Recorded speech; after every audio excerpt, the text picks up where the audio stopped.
suis en train de faire pas mal de changements sur mon portefeuille avant la fin de ce mois de juillet et il y a 3 actions que je suis en train de racheter parce qu'elles sont extrêmement importantes pour moi et pour mon portefeuille. La première est devenue indispensable au développement de l'IA, mais le marché continue encore à la pricer et à la voir comme une entreprise cyclique. La deuxième devient indispensable au fonctionnement des futurs data centers. Et la troisième vient de corriger de quasiment 32% en 14 jours sans aucune raison. Donc pour celle-ci, c'est carrément Noël avant l'heure. Donc dans cette vidéo, je vais te montrer les 3 actions que je rachète et surtout pourquoi le marché les sous-valorise par rapport à ce qu'elles valent réellement aujourd'hui. La première action, c'est l'entreprise Micron. Alors je vais pas revenir en détail sur ce que fait la boîte. J'ai fait une vidéo il n'y a pas très longtemps dessus. Si tu l'as pas vu, je laisse aller la checker. Mais en gros, malgré la hausse du cours qu'on a eu et l'explosion de l'entreprise, je pense que pour moi, l'action reste encore sous-évaluée par rapport à ce que ça vaut vraiment parce qu'elle a une place extrêmement importante et prépondérante dans toute la chaîne de valeur de l'infrastructure IA. Parce que oui, il faut être honnête, l'action Micron a littéralement explosé ces derniers mois. C'est une boîte qui a fait x5, x6 et là, juste depuis le 1er janvier, elle a encore fait 210% en seulement 7 mois. Donc, on a quand même eu une hausse extrêmement importante du cours, ça je le reconnais. Donc psychologiquement, je sais que c'est extrêmement difficile de se dire que cette action-là est toujours intéressante malgré une hausse de 210%. Pourquoi? Parce que le niveau de valorisation est extrêmement élevé. Mais encore une fois, le niveau de valorisation, si tu regardes pas le potentiel de croissance future, ça ne veut absolument rien dire. Et là, dans ce cas-là, tu dis, ok, enfin là c'est bon, ça vaut déjà, je sais pas combien de milliards. On a déjà pris des centaines de pourcents depuis 1 an, 2 ans. J'ai aucun intérêt à rentrer sur l'entreprise maintenant. Pourquoi? Parce que ça va pas aller plus haut. Et je te rassure, c'est faux. Une action peut très bien faire 200%, mais rester quand même moins cher si derrière ses bénéfices et sa croissance augmentent. Et c'est exactement ce qui est en train de se passer avec Micron. Le problème, c'est que le marché continue encore de la valoriser et de la regarder comme une entreprise cyclique. Le secteur de la mémoire était un secteur qui était extrêmement cyclique, en gros jusqu'à maintenant, parce que ça se passait un peu de la manière suivante. C'est-à-dire que on avait une certaine pénurie, donc les entreprises fournissaient à nouveau beaucoup de mémoire, sauf qu'il y avait beaucoup trop d'offres par rapport à la demande et les prix redescendaient et ça rechutait et on repassait encore une fois sur des phases où on avait trop d'offres par rapport à la demande. Et donc, ça faisait un peu cette espèce de montagne russe au niveau des cours et c'est pour ça qu'on jugeait Micron ou même la partie sur la mémoire de la RAM, etc., sur un secteur qui était très cyclique. Mais l'IA a complètement rabattu les cartes de ce secteur-là en particulier. Le marché est pas mal en train de changer sa perception sur la partie mémoire. Pourquoi? Parce que déjà, ça fait 2-3 ans qu'on a déjà une grosse pénurie sur la partie mémoire. C'est acté, c'est officiel. Il y a des contrats qui sont signés entre Micron et les entreprises qui réservent leur puissance de mémoire déjà sur plusieurs années à l'avance. Donc, c'est déjà acté. Il n'y a pas assez d'offres par rapport à la demande. Et dans 2-3 ans, on va en plus de ça commencer à avoir l'arrivée de l'IA physique et notamment la robotique sur le marché et qui va demander aussi une énorme quantité de puces mémoire. Donc, on n'est déjà même pas en capacité de fournir la mémoire suffisante pour la partie de l'intelligence artificielle classique qu'on va devoir abreuver en termes de mémoire la partie robotique, IA physique. Mais on va jamais pouvoir s'en sortir. Il n'y aura jamais assez d'offres par rapport à la demande qu'on a derrière. On a des engagements qui sont beaucoup plus importants que ce qu'on avait l'habitude de voir dans les anciens cycles sur la partie mémoire. La capacité est réservée déjà depuis un bail avec des contrats pluriannuels. Donc, on voit quand même qu'il y a beaucoup de changements sur ce secteur-là et que les clients sont prêts à payer extrêmement cher pour pouvoir bénéficier de cette puissance de mémoire extrêmement rapidement. Et pourtant, malgré cette visibilité et cette explosion de la demande, je trouve que Micron reste largement sous-évalué et beaucoup moins valorisé par rapport aux autres acteurs de l'intelligence artificielle. Et moi, c'est ça qui m'intéresse. J'achète pas Micron parce qu'elle est passée sous la barre des $1000. Je l'achète parce que le marché sous-estime encore largement la puissance de mémoire et la quantité de mémoire dont le marché va avoir besoin pour alimenter toute l'intelligence artificielle dans les prochaines années. On reste sur des points qui sont extrêmement intéressants aujourd'hui puisqu'on est quand même à moins 26% par rapport à l'ATH qu'on a eu à 1255$. Et pour moi, le cours qui serait son prix juste aujourd'hui, donc la target price minimale, pour moi, on est aux alentours des 1500$. Est-ce que ça signifie pour autant que Micron ne pourrait pas revenir à des niveaux potentiellement plus faibles vers les 900-800$? On n'est pas à l'abri non plus. L'action a quand même beaucoup monté, les attentes sont assez élevées et il suffit que lors de prochains résultats trimestriels, la guidance soit pas forcément bonne ou que les résultats soient juste en dessous des attentes pour que le cours puisse encore corriger de 15 ou de 20%. Mais encore une fois, je m'en fous parce que mon but, c'est pas d'aller chercher le meilleur prix, c'est simplement de savoir s'il y a encore un potentiel de croissance sur l'action. Et c'est le cas. L'action est dingue. Elle est positionnée sur une thématique d'investissement qui est littéralement indispensable à tout l'écosystème de l'intelligence artificielle. Il y a une grosse pénurie de mémoire aujourd'hui. Il y a très peu d'acteurs qui travaillent aussi bien et qui sont capables de fournir une quantité énorme de puces mémoire comme le fait Micron aujourd'hui. aujourd'hui, mais je m'en fous parce que mon but c'est pas d'aller chercher le meilleur point d'entrée possible, c'est simplement d'être positionné sur la bonne thématique d'investissement au bon moment, d'avoir des prix comme ça qui sont hyper intéressants, de continuer d'accumuler et de pouvoir profiter de la hausse après quand ça va reprendre, quand le cours atteindra les minimums, les 1500 $, je pense, avant la fin de l'année. Et c'est exactement pour ça que tu peux pas te contenter de mettre dans ton portefeuille les actions qui sont le plus montées ou celles dont tout le monde parle sur les réseaux sociaux. Le plus compliqué, c'est pas de trouver la bonne entreprise, c'est de savoir si au prix actuel, c'est intéressant pour toi ou non de la mettre dans ton portefeuille.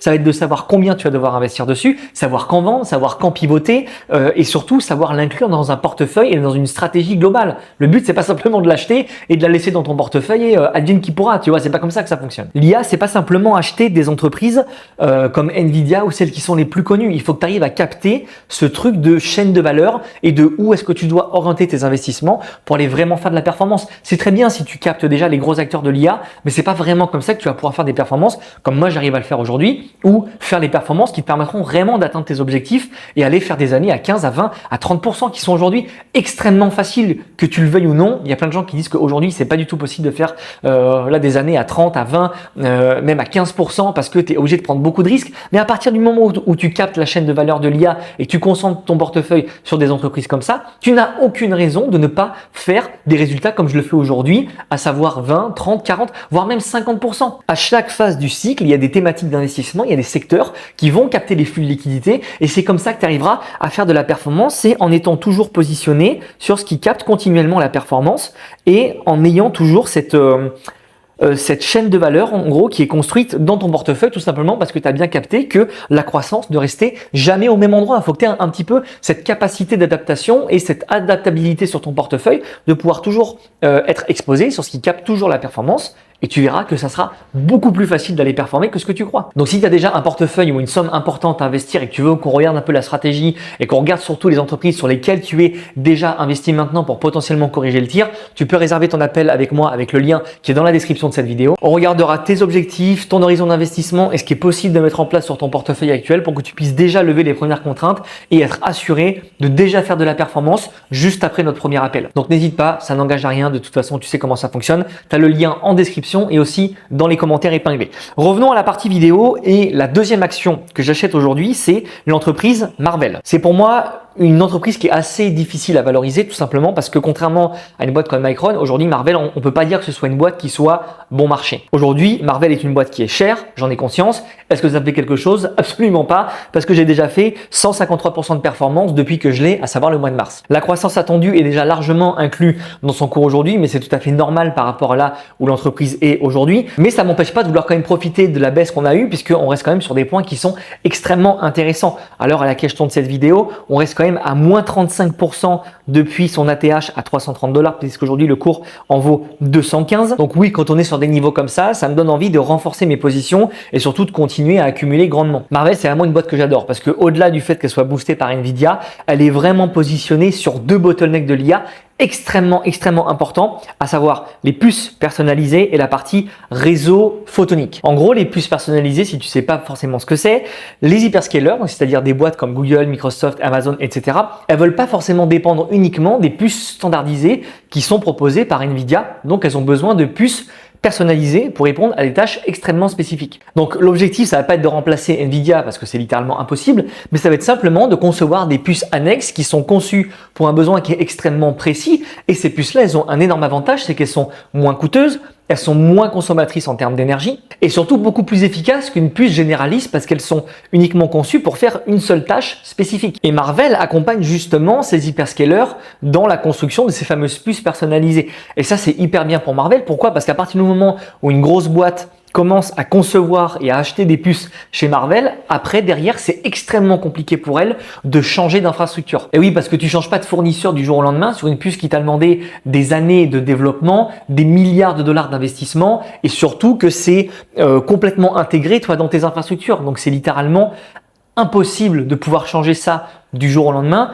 Donc, ça sécurise d'une part Marvell sur cette partie-là parce qu'à partir du moment où elle bosse avec des clients, c'est tout de suite beaucoup plus dur pour ces clients-là de se débarrasser de Marvell. Le second élément, comme je le disais, c'est sur la partie réseau photonique. Le futur problème des data centers, ça va pas être de disposer de suffisamment de puces, de semi-conducteurs et de GPU, mais de pouvoir les relier entre eux sur des centaines de serveurs, sur des milliers, voire des millions de GPU et garder cette rapidité de connectivité pour pouvoir échanger les informations et que ce soit traité en temps réel de manière extrêmement rapide. Et c'est précisément sur cette problématique que Marvell est extrêmement bien positionné. L'entreprise développe des technologies de connexion à très grande échelle. Ils sont extrêmement bien positionnés sur la partie photonique, donc c'est-à-dire de faire transiter les données non pas par des câbles en cuivre, mais par de la photonique, donc par de la lumière. C'est comme on a le cas aujourd'hui avec Internet. Vraiment le système nerveux de toute l'intelligence artificielle, et c'est pour ça qu'aujourd'hui Marvell est extrêmement bien positionné, et c'est pour ça que c'est une entreprise que j'aime beaucoup. Niveau chiffre, la croissance est déjà bien présente aujourd'hui, on le voit, puisqu'on aurait une croissance du chiffre d'affaires sur l'exercice 2026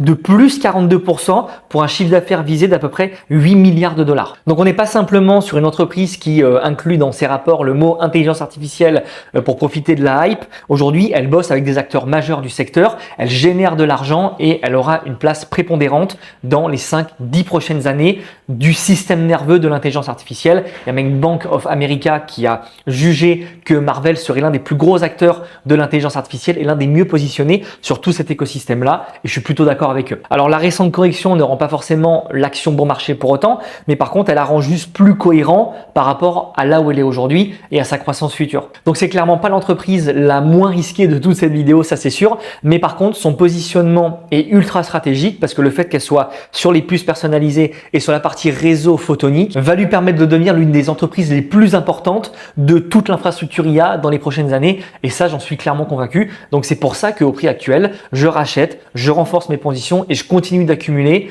parce que je sais que dans les prochaines années, ça sera l'une des entreprises les mieux positionnées. Et tu vois, c'est un petit peu ce que je te disais tout à l'heure, c'est chaque phase du cycle à ses gagnants. Et nous, le but aujourd'hui en tant qu'investisseur, c'est d'identifier ces gagnants et de comprendre où la croissance se déplace. Tu vois, dès que tu arrives à capter quelque chose qui capte de la croissance, tu te positionnes dessus. Après, tu renforces tes gagnants quand on a des zones de baisse comme ça et quand on arrive sur des prix qui sont extrêmement intéressants, qui vont te permettre de continuer d'accumuler et de renforcer tes positions dans ton portefeuille et tes meilleures convictions. Le but ensuite, ça va être de vendre ce qui a ralenti. Pourquoi? Parce que tu arrives à identifier et à comprendre le fonctionnement des catalyseurs pour te dire ok, là il y a le marché qui me donne telle ou telle information, ça me donne l'idée déjà on arrive quand même sur la fin de la croissance, il y a d'autres choses qui commencent à capter la performance, donc je vais me libérer du cash et pivoter au bon moment pour garder le plus possible ma plus-value et aller à nouveau sur les nouveaux secteurs qui vont capter de la dynamique et de la croissance, et ainsi de suite. Et tu vois, c'est vraiment un espèce de cycle et de flywheel qui te fera continuellement faire de la performance.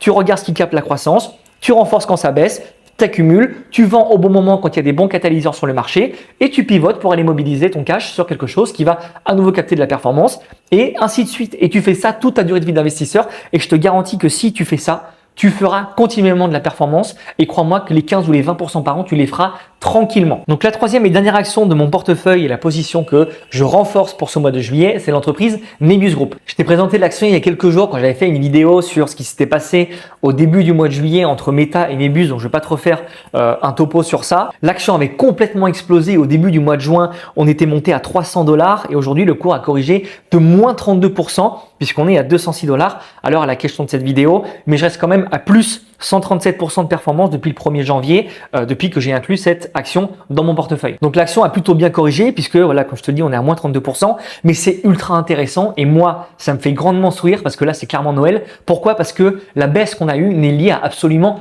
aucune raison. La thèse d'investissement n'a pas changé, les contrats sont toujours là, il s'est absolument rien passé, c'est uniquement des rumeurs. Encore une fois, c'est toujours le fonctionnement des marchés, buy the rumor, sell the news. Et là, c'est exactement ce qui s'est passé. Le marché a survendu un truc qui n'a absolument aucune conséquence et aucune incidence à court terme sur l'entreprise. Donc c'est pour ça que le point d'entrée qu'on a sur Nebius aujourd'hui est extrêmement intéressant, puisque la thèse d'investissement n'a absolument pas été dégradée par ce qui s'est passé avec Meta. Donc là, clairement, c'est les soldes et c'est Noël avant l'heure. Nebius possède toujours son carnet de commandes extrêmement important, tous ces partenariats qu'elle a avec Microsoft, avec Meta, il n'y a rien qu'à changer. Ils ont même 49 milliards de dollars de carnet de commandes là prévus pour les années futures, et pour une market cap d'à peu près 46 milliards. Donc c'est-à-dire qu'elle pèse autant que ses futurs revenus, ce qui est littéralement énorme. Il y a très peu d'entreprises qui sont capées de cette manière-là. Moi, c'est une boîte que j'aime beaucoup et qui a vraiment énormément d'atouts. C'est pour ça que je suis aussi content qu'elle ait autant baissé aujourd'hui. Déjà, ses clients, c'est des hyperscalers majeurs, que ce soit Microsoft, Meta, Amazon. Elle a une relation extrêmement privilégiée avec Nvidia, qui avait investi à l'époque plusieurs milliards de dollars dans l'entreprise. Et surtout, Nebius a un accès privilégié à leurs puces de dernière génération. Et ça, c'est extrêmement important pour eux parce que c'est un avantage concurrentiel que des autres Neo Cloud n'ont pas, par exemple des boîtes comme CoreWave, comme Iren, n'ont pas cet accès privilégié quand même avec Nvidia. Donc forcément, les hyperscalers, eux, qu'est-ce qu'ils veulent? Ils veulent avoir les meilleures puces de calcul, donc ils veulent avoir des puces Nvidia. Et c'est qui a les meilleures puces Nvidia peut-être en avance par rapport aux autres? C'est Nebus Group. Donc c'est pour ça que les hyperscalers se ruent quand même chez Nebus, parce qu'ils savent qu'ils ont cette relation privilégiée avec Nvidia qui leur permet d'avoir le matériel et les puces de dernière génération et le top du top en termes de fourniture. Et l'autre élément que le marché sous-estime et que quasiment personne connaît, c'est que Nebus aurait une participation au capital de 28% d'une entreprise qui s'appelle ClickHouse, qui est une boîte qui est spécialisée dans la base de données et l'analyse d'une très grande quantité d'informations en temps réel. C'est un petit peu perçu comme un successeur ou un concurrent direct de certaines entreprises comme Snowflake ou encore Databricks. Alors, je vais évidemment pas acheter Nebus par rapport à ça, mais c'est simplement qu'ils sont en train continuellement d'implémenter certaines choses qui me font dire que l'entreprise est dans la bonne direction. C'est une boîte que j'aime beaucoup, que j'ai dans mon portefeuille depuis déjà le début de l'année, même fin d'année dernière. Je suis extrêmement bullish même sur le cours d'aujourd'hui. C'est ma deuxième plus grosse ligne en termes de performance depuis le 1er janvier. On est sur des niveaux de prix qui sont extrêmement intéressants. En tout cas, je compte pas m'arrêter là, donc je continue d'accumuler et je continue de renforcer mes positions, tout simplement parce que la thèse n'a pas changé et que tout va bien. Donc entre guillemets, c'est les soldes, c'est Noël, profitez-en. Donc pour résumer, les 3 actions que je rachète dans ce fil de le mois de juillet sont les suivantes. Micron, pourquoi? Parce que le marché sous-estime encore les besoins mémoire de l'intelligence artificielle dans les prochaines années et le cours ne vaut entre guillemets rien par rapport à ce que ça va valoir plus tard malgré la hausse qu'on a eue. Marvell parce qu'elle est au cœur des puces personnalisées et de la partie photonique qui va être le cœur du développement des infrastructures d'intelligence artificielle dans les prochaines années. Et Nebus, pourquoi? Parce que c'est un énorme néo-cloud. La correction qu'on a eu sur ces dernières semaines a créé un énorme point d'entrée qui est extrêmement intéressant. La thèse n'a rien changé, tout va bien, les contrats sont toujours là. Donc, ces 3 entreprises sont littéralement en solde aujourd'hui pour moi. C'est une énorme opportunité pour continuer à en accumuler et à augmenter donc ma force de frappe sur ces entreprises-là. Donc, comme je te le disais en intro, ce qui compte vraiment pour moi, c'est pas les performances passées, mais c'est surtout la croissance qu'elles peuvent encore capter et si le prix la reflète déjà. Et là, clairement, pour moi, c'est pas le cas pour ces 3 entreprises et c'est pour ça que je rachète pour tout ce mois de juillet. Maintenant, dis-moi en commentaire laquelle de ces 3 actions tu as déjà en portefeuille, laquelle tu renforces ou même quelles sont tes convictions sur ce mois de juillet que tu as vraiment envie de renforcer parce que on est vraiment en train de profiter de super prix là sur ce mois de juillet. Je pense que ça va être peut-être encore comme ça tout l'été. Donc, autant qu'on renforce nos belles convictions, nos grosses positions pour qu'à la rentrée après, ça puisse fortement monter et qu'on rattrape un peu toute la baisse qu'on a eue et que ça fasse exploser nos portefeuilles. C'est tout pour cette vidéo. N'hésite pas à liker, à t'abonner et à commenter. Je réponds absolument à tout le monde et moi, je te dis à la prochaine pour une nouvelle vidéo.